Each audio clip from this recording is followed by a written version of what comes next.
ಸ್ನೇಹಿತರೆ ನಮಸ್ಕಾರ. ಈ ನಮ್ಮ ಶರೀರದ ಬಗ್ಗೆ ಕೆಲವೊಂದಷ್ಟು ಆಸಕ್ತಿಕರವಾದ ವಿಷಯಗಳನ್ನ ತಿಳ್ಕೊಳ್ಳೋಣ.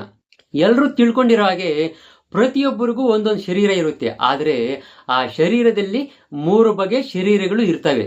ಒಂದನೆಯದು ಸ್ಥೂಲ ಶರೀರ, ಎರಡನೆಯದು ಸೂಕ್ಷ್ಮ ಶರೀರ, ಮೂರನೆಯದು ಕಾರಣ ಶರೀರ. ಒಂದನೆಯದು ಸ್ಥೂಲ ಶರೀರ, ಕಣ್ಣಿಗೆ ಕಾಣಿಸುವುದು. ಪಂಚೇಂದ್ರಿಯಗಳು, ನವರಂಧ್ರಗಳು ಎಲ್ಲ ಸೇರಿ ಇರುತ್ತಲ್ಲ, ಅದನ್ನ ಸ್ಥೂಲ ಶರೀರ ಅಂತ ಕರೆಯೋದು. ಎರಡನೆಯದು ಸೂಕ್ಷ್ಮ ಶರೀರ. ಸೂಕ್ಷ್ಮ ಶರೀರ ಅನ್ನೋದು ಕಣ್ಣಿಗೆ ಕಾಣಿಸುವುದಿಲ್ಲ, ಎಲ್ಲಿದೆ ಹೇಗಿದೆ ಅಂತ ಕಂಡುಹಿಡಿಯೋದಕ್ಕೂ ಆಗೋದಿಲ್ಲ. ಮನಸ್ಸಿರುತ್ತಲ್ಲ, ಆ ಮನಸ್ಸಿನಲ್ಲಿ ಆಲೋಚನೆ ಬರುತ್ತಲ್ವಾ, ಅದನ್ನೇ ಸೂಕ್ಷ್ಮ ಶರೀರ ಅಂತ ಕರೆಯೋದು. ಮೂರನೆಯದು ಕಾರಣ ಶರೀರ. ಈ ಶರೀರವು ನನ್ನದೇ ಅಂತ ಅಂದ್ಕೊಳ್ಳೋದಕ್ಕೆ ಯಾವುದು ಕಾರಣ ಆಗಿದೆಯೋ ಅದನ್ನೇ ಕಾರಣ ಶರೀರ ಅಂತ ಕರೆಯೋದು.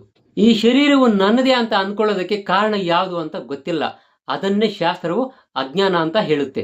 ನಮ್ಮಲ್ಲಿ ಮುಖ್ಯವಾಗಿರೋದು ಒಂದಿದೆ, ಅದೇನು ಗೊತ್ತಾ? ಅಜ್ಞಾನ. ಈ ಶರೀರ ನಮ್ದೇ ಅಂತ ಅಂದ್ಕೊಳ್ಳೋದಕ್ಕೆ ಏನ್ ಕಾರಣ?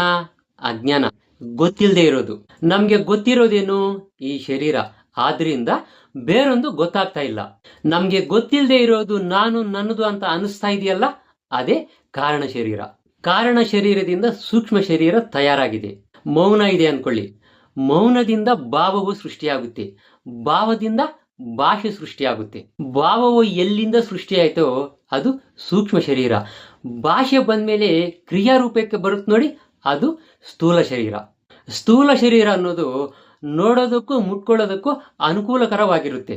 ಸ್ನೇಹಿತರೆ, ಇದಿಷ್ಟು ಶರೀರದ ಬಗ್ಗೆ ನಾವು ತಿಳ್ಕೊಂಡಿರುವಂತ ಕೆಲವೊಂದು ಆಸಕ್ತಿಕರವಾದ ವಿಷಯಗಳು. ಇದೇ ತರ ಆಸಕ್ತಿಕರವಾದ ವಿಷಯಗಳೊಂದಿಗೆ ಮುಂದಿನ ವಿಡಿಯೋದಲ್ಲಿ ಭೇಟಿಯಾಗೋಣ. ಅಲ್ಲಿವರೆಗೂ ನಮಸ್ಕಾರ. ದಯವಿಟ್ಟು ನಮ್ಮ ಚಾನೆಲ್ ಅನ್ನ ಸಬ್ಸ್ಕ್ರೈಬ್ ಮಾಡ್ಕೊಳ್ಳಿ. ಸಬ್ಸ್ಕ್ರೈಬ್ ಮಾಡಿದ್ಮೇಲೆ ಬೆಲ್ ಬಟನ್ ಬರುತ್ತೆ, ಅದನ್ನು ಒತ್ತಿದ್ರೆ ಆಲ್ ಅಂತ ಆಪ್ಷನ್ ಬರುತ್ತೆ.